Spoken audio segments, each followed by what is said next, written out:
नमस्कार दोस्तों, आप सभी का स्वागत है आपके अपने YouTube channel air force exam paper में। दोस्तों, इस वीडियो में हम लोग एयरफोर्स बाय ग्रुप के लिए मैथ के मॉक टेस्ट को यहाँ पर सॉल्व करेंगे। तो आप लोग इस पूरे मॉक टेस्ट को अच्छी तरीके से यहाँ पर सॉल्व करिएगा। और दोस्तों, अगर आपको इसकी पीडीएफ चाहिए तो इसकी पीडीएफ आपको टेलीग्राम ग्रुप पर मिलेगी और उसका लिंक आपको डिस्क्रिप्शन बॉक्स में दिया गया है। तो आप लोगों ने अगर अभी तक टेलीग्राम को ज्वाइन नहीं किया है तो आप लोग टेलीग्राम ग्रुप को भी ज्वाइन करिएगा। और दोस्तों, अगर आप लोग चैनल पर नए हैं तो चैनल को सब्सक्राइब भी कर लीजिएगा। तो आइए चलते हैं प्रश्न नंबर 1 की तरफ।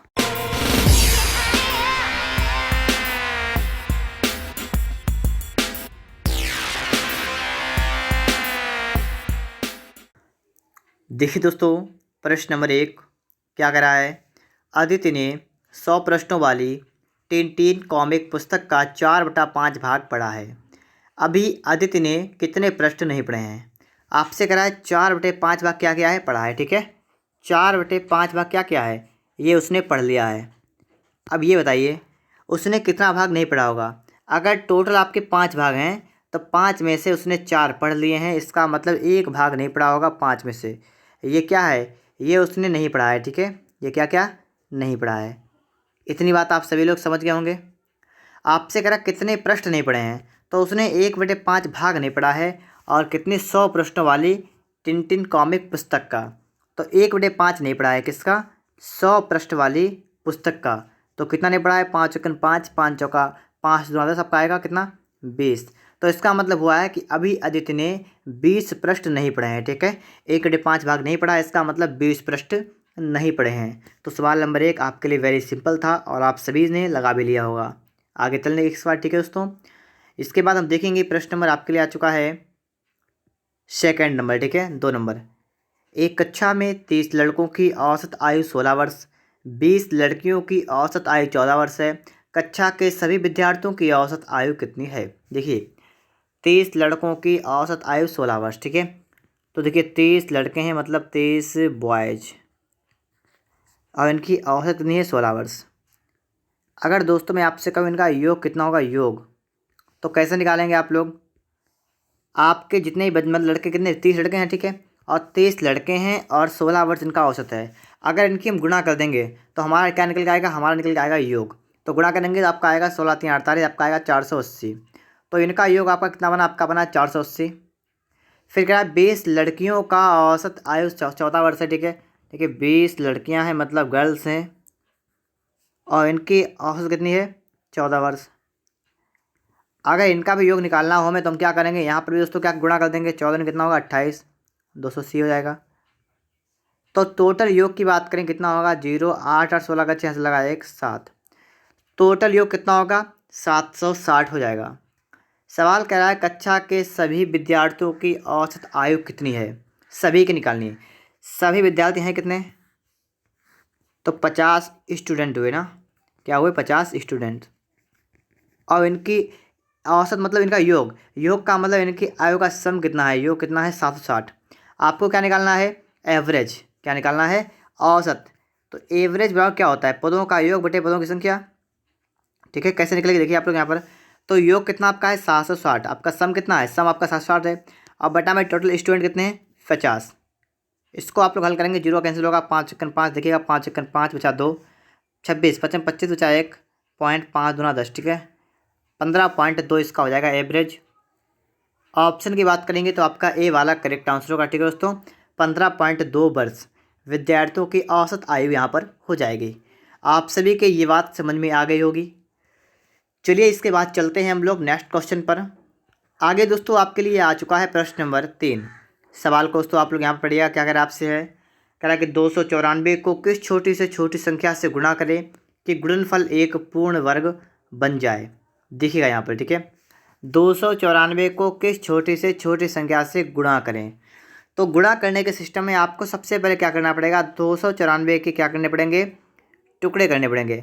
मतलब इसके आप करने पड़ेंगे गुणनखंड। ठीक है, देखिए 2 से काटेंगे, 2 1 2, 2 चौका 8, 2 7 14। अब आपका 2 से नहीं कटेगा, 7 से काटिए, 7 दूना 14, 7 1 7, 7 यहाँ 21, 3 1 3। इतना आपका हो गया ना। फिर देखिए आपका ये बन गया जो आपका है, आपका सिर्फ जोड़ा किसका बन रहा है, आपका 7 7 का बन रहा है जोड़ा, और आपके जो आपका इसका 2 आपका लिखा हुआ है, आपका जो 3 लिखा है, इसका कोई जोड़ा नहीं बन रहा है। हमसे कहा गया है कि संख्या से गुणा करें। जब भी गुणा करने की बात की जाए, भाग करने की बात की जाए, तो दोस्तों आप बताइएगा, अगर इस संख्या में मेरे पास 2 और होते, ठीक है, मैं नीचे उधर ठीक है, अगर मेरे पास में 2 और होते और 3 और होते तो इसका बन जाता जोड़ा और इसका बन जाता। तो इसका मतलब दोस्तों क्या है कि हमारे पास कितने होते, हमारे पास अगर इतने होते और कितने, 3 दूना 6, अगर हमारे पास 6 से अगर हम इसमें गुणा कर दें तो आपका ये पूर्ण वर्ग बन जाएगा, सबका जोड़ा बन जाएगा। तो इसका लिए आंसर आपका होगा 6 वाला, ठीक है, कि इसमें किस संख्या से गुणा करें गुणनफल एक पूर्ण वर्ग हो जाए। तो आपका राइट आंसर क्या होगा, 6 से गुणा कर दें। बात आप सभी के समझ में आ रही होगी। चलिए इसके बाद देखते हैं प्रश्न नंबर 4 को। दोस्तों आप लोग यहाँ पर देखेंगे, ठीक है, प्रश्न नंबर 4 आपके लिए आ चुका है। कराए 100 से कम सभी विषम संख्याओं का औसत कितना है। 100 से कम सभी विषम संख्याओं का औसत कितना है, ठीक है, सब आपको दिख रहा है ना। देखिए कैसे निकालेंगे यहाँ पर। अगर आपसे कहा जाए, ठीक है, देखिए 1 से स्टार्टिंग की जाए आपकी, मतलब क्या है कि 100 से कम का मतलब क्या है, 1 से लेकर 100 तक की जितनी विषम संख्याएँ हैं, ठीक है, जैसे आपकी कौन सी 1 है, फिर 3 है, फिर 5 है, इस प्रकार से आपकी संख्या है ना, और कहाँ तक 99 तक। तो आपसे कहा गया इनका औसत कितना होगा। तो विषम संख्याओं का औसत निकालने के लिए आपका होता है सिंपल सा फार्मूला, क्या होता है, n/2, बस यही होता है। क्या करेंगे, n/2 का मतलब क्या है कि आपका जो 100 है, 100 का आधा कर देंगे, मतलब कितना आपका हो जाएगा, 50। तो 50 करेक्ट आंसर आपका होगा, ठीक है। n/2 बिल्कुल आपका सिंपल सा फार्मूला है। अगर आप इस फार्मूले को भूल जाएँ तो मैं आपको एक दूसरा तरीका भी बता रहा हूँ, बता दूँ, ठीक है, देखिएगा। अगर आपको ये भी याद ना रहे, पहली बात तो आपको ये याद रहेगा, ठीक है, ये n/2 सिर्फ करना ही है। अगर ये भी याद ना आपको रहे तो दोस्तों आपको यहाँ पर क्या देखना है कि देखिए 100 से कम सभी संख्याओं का औसत, 100 से कम संख्या औसत, तो क्या औसत स्टार्टिंग देखिए विषम संख्याओं की 1 से होगी ना, तो 1 फिर 3 फिर 5 ऐसे आएगा, और डाटर कितना आएगा आपका 99 तक। और दोस्तों यहाँ पर आपका अंतर सेम है ना, क्या है, इनका अंतर सेम होगा, सभी में आपका 2 का अंतर होगा। तो आपको करना क्या यहाँ पर दोस्तों पड़ेगा, आपको यहाँ पर पहली संख्या उठानी है, लास्ट वाली उठानी है, आपको इनको जोड़ देना है, 100 हो गया, 2 से भाग कर देंगे, मतलब बात आपकी वही है। आपकी राइट आंसर क्या होगा, 50 वाला करेक्ट होगा, ठीक है। तो आप सभी के ये बात भी समझ में आ रही होगी।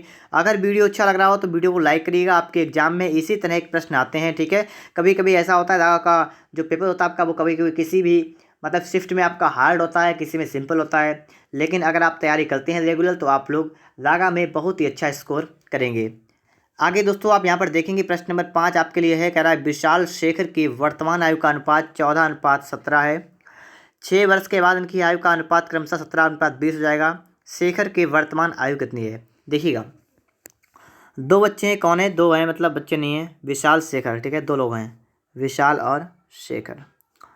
और वर्तमान आयु का अनुपात 14:17 लिखेंगे, 14 अनुपात क्या है, 17। ये क्या है, ये है वर्तमान आयु का अनुपात। फिर आपसे कह रहा है कि 6 वर्ष के बाद इनकी आयु का अनुपात क्रमशः 17:20 हो जाएगा, मतलब 17:20 हो जाएगा। कब हो जाएगा, 6 वर्ष के बाद हो जाएगा ना, कब, 6 वर्ष के बाद। दोस्तों हम इसका अंतर देखें, अगर मेरा इसका अंतर सेम रहा तो सवाल बिल्कुल सही है, अगर अंतर सेम नहीं रहा तो हमें सेम करना होगा, ठीक है। तो ये इसका अंतर करिए, कितना आपका हो रहा है, 3 का अंतर हो रहा है ना, इसका अंतर 3 का। जी हाँ दोस्तों, हमारा 3 का अंतर है, इसका मतलब हमारा बिल्कुल करेक्ट है। हमारा जितने का अंतर हो रहा है यहाँ पर दोस्तों, अब देखिएगा कितने का अंतर है, 3 का अंतर है, और 3 की वैल्यू कितनी है, आपसे कहा 6 वर्ष के बाद, इसका मतलब 3 की वैल्यू आपकी हो गई 6 वर्ष। 1 की कितनी हो जाएगी, 2 वर्ष हो जाएगी ना, 1 के 2 वर्ष हो गए। आपसे कहा गया शेखर की वर्तमान आयु, शेखर की वर्तमान आयु कितनी, 17 वर्ष, 17 है यूनिट, 17 क्या कितना होगा, 17 दूना 34 वर्ष। तो 34 वर्ष आपका बिल्कुल करेक्ट आंसर होगा। ऑप्शन की बात करेंगे तो आपका सी वाला राइट आंसर होगा, ठीक है दोस्तों, 34 वर्ष आपका बिल्कुल करेक्ट आंसर यहाँ पर हो जाएगा। आगे दोस्तों इसी प्रकार से आप देखेंगे, और प्रश्न नंबर आपके लिए आ चुका है 6 नंबर। देखिएगा यहाँ पर कि इस सवाल को आप लोग कैसे सॉल्व करेंगे, आइए समझते हैं। ए की आय बी की आय से 25% कम है। ए की आय बी की आय से 25% कम, 25% का मतलब क्या होगा, 1/4। और अगर ए की आय 4 है तो बी की आय कितनी है, बी की आय से 25% कम, मतलब बी की आय, ठीक है, ए की नहीं, 4 अगर आपकी बी की आय है, ठीक है, अगर 4 बी की आय है तो ए की कितनी है, कहना ए की आय जो है बी की आय से 25% कम है, तो मतलब 4 से ए कम है, मतलब 3, ठीक है। तो ए की कितनी होगी, 3 होगी, और बी की आय कितनी होगी, 4 होगी। सवाल दोस्तों आपसे कह रहा है कि बी की आय ए की आय से कितने % अधिक है, कि जो है 4 ये 3 से कितना ज़्यादा है।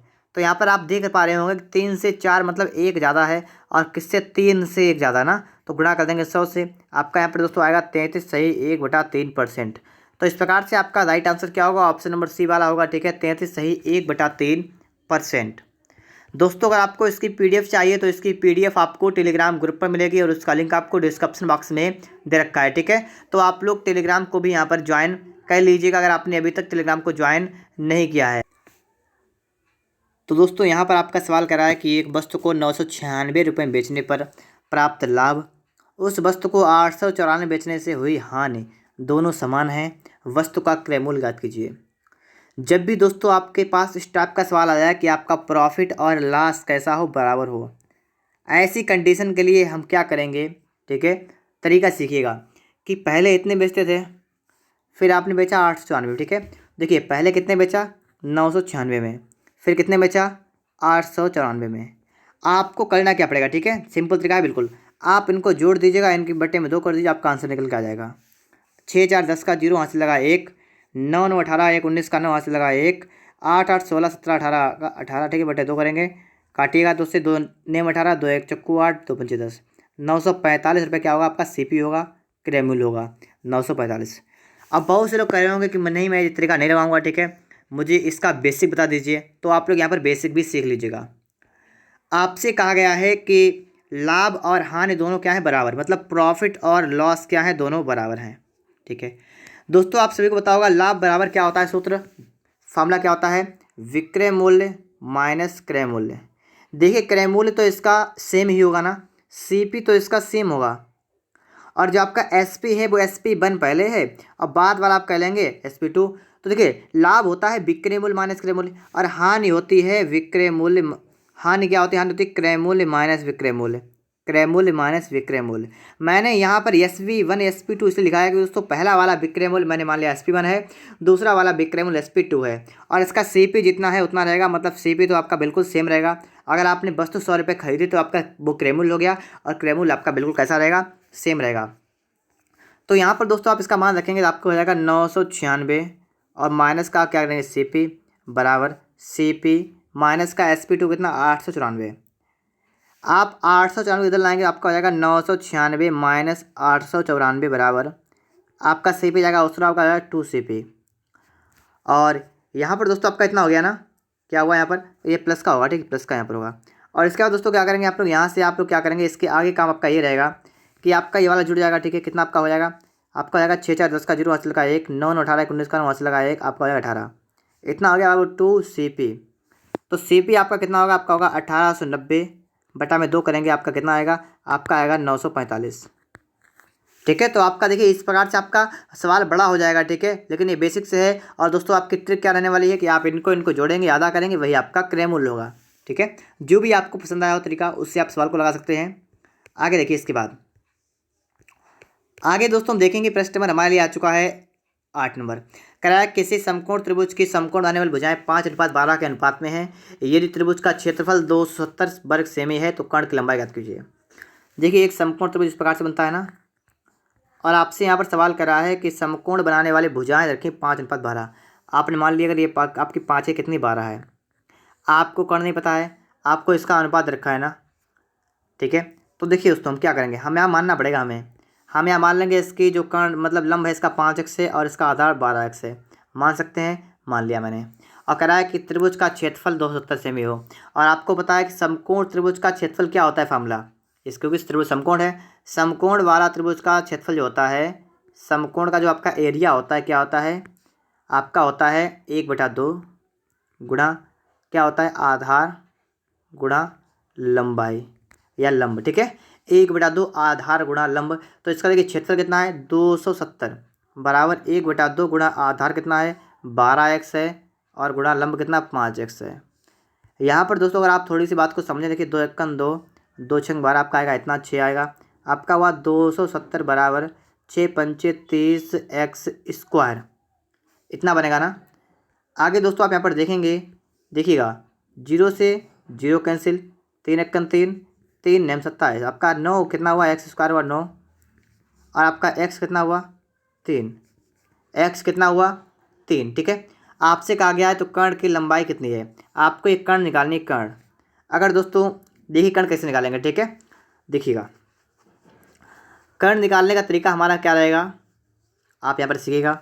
आप अगर यहाँ पर निकालें सीधे कर्ण निकालने, कितना आपका होगा अंडर रूट, और कितना होगा ये वाला मतलब लंब स्क्वायर और प्लस आधार स्क्वायर, मतलब 5 का इसका मतलब 25 एक्स स्क्वायर यहाँ पर हो जाएगा, और प्लस का आपका यहाँ पर कितना हो जाएगा 12 का बर कितना 144 एक्स स्क्वायर, इतना होगा ना। और आपका टोटल कितना बनेगा 169 एक्स स्क्वायर, और इसको हल करने के बाद आपका आएगा 13 एक्स। कितना आपका आया, आपका यहाँ पर निकल कितना आपका यहाँ पर आया दोस्तों 13 एक्स आपका निकला, क्या आया कर्ण। आपको कर्ण निकालना है ना, तो आपको दोस्तों 13 एक्स निकालनी वैल्यू कितनी आप कर लेंगे 13 गुणा एक्स कितना है 3, कितना होगा 39। तो 39 आपका दोस्तों बिल्कुल करेक्ट आंसर होगा, ठीक है दोस्तों। ऑप्शन नंबर ए वाला आपका यहाँ पर बिल्कुल राइट आंसर यहाँ पर आपका हो जाएगा।